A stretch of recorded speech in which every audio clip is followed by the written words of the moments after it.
గం గణపతియే నమః. శ్రీ గురుభ్యో నమః. శ్రీ గోదా రంగనాథాయ నమః. తిరుప్పావైలోని 21 పాసురమును తెలుగు భాష భావార్థంలో తెలుసుకుందాం. ఈ పాసురంలో గోదాదేవి ఇలా ప్రార్థిస్తుంది. నేనును మీలో ఒకదాన్నే కదా, అందరము శ్రీకృష్ణుల వారి గుణములను ప్రార్థిద్దాము. మరియు మాకు నీవు తప్ప వేరే గతి లేదు అని గోదాదేవి ఈ 21 పాసురంలో ప్రార్థనా రూపక గీతమును పాసురమును పాడుచున్నది.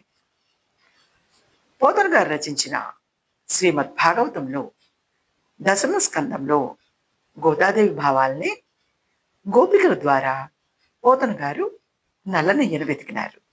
ఆ పద్యం ఇదిగో.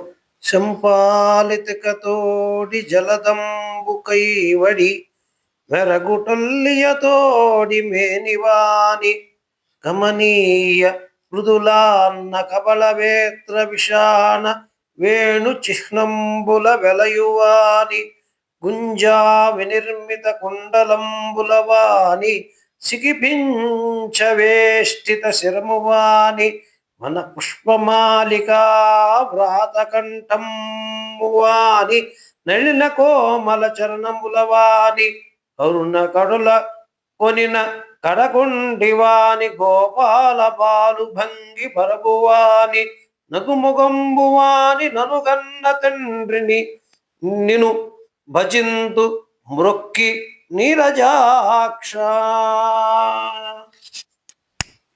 ఈ పద్యం యొక్క భావము తెలుగులో. మెరుపుతీగతో కూడిన మేఘం వలె నీ శరీరం బంగారు రంగు ఉత్తరీయంతో ప్రకాశిస్తున్నది.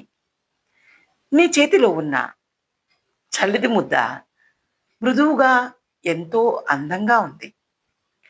వెదురు కర్ర, కొమ్ముబూర, మురళి మొదలైనవి అలంకారాల వలె కలిగి ప్రకాశిస్తున్నావు.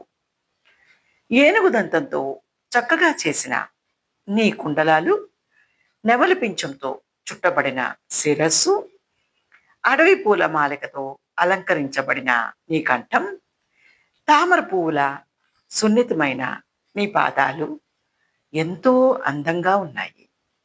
అదిగో కడగంటితో నన్ను చూస్తున్న నీ చూపులో కరుణ తొణికిసలాడుతోంది. నీ గోపాల బాల రూపాన్ని నేను స్తుతిస్తూ ఉంటే నన్ను చూసి నవ్వుతున్న నీ మోము చాలా రమణీయంగా ఉంది. కమల దళాల వంటి కన్నులు కల నీవు నన్ను కన్న తండ్రివని ఇప్పుడు గుర్తించాను. ఓ విష్ణుమూర్తి, నీకు మ్రొక్కి నిన్ను సేవించుకుంటున్నాను స్వామి. ఇక ఈ తిరుప్పావై యొక్క 21వ పారుశ్రం యొక్క తెలుగు భావంలో అర్థం, తెలుగు భావంలో. కడవల కొలది పాలు ఇచ్చే పశు సంపద కల నందకుమార, మేలుకో. ఓ భక్తరక్షక, ప్రకటముగా అవతరించిన తేజశాలి, నిధుల లేచి రమ్ము.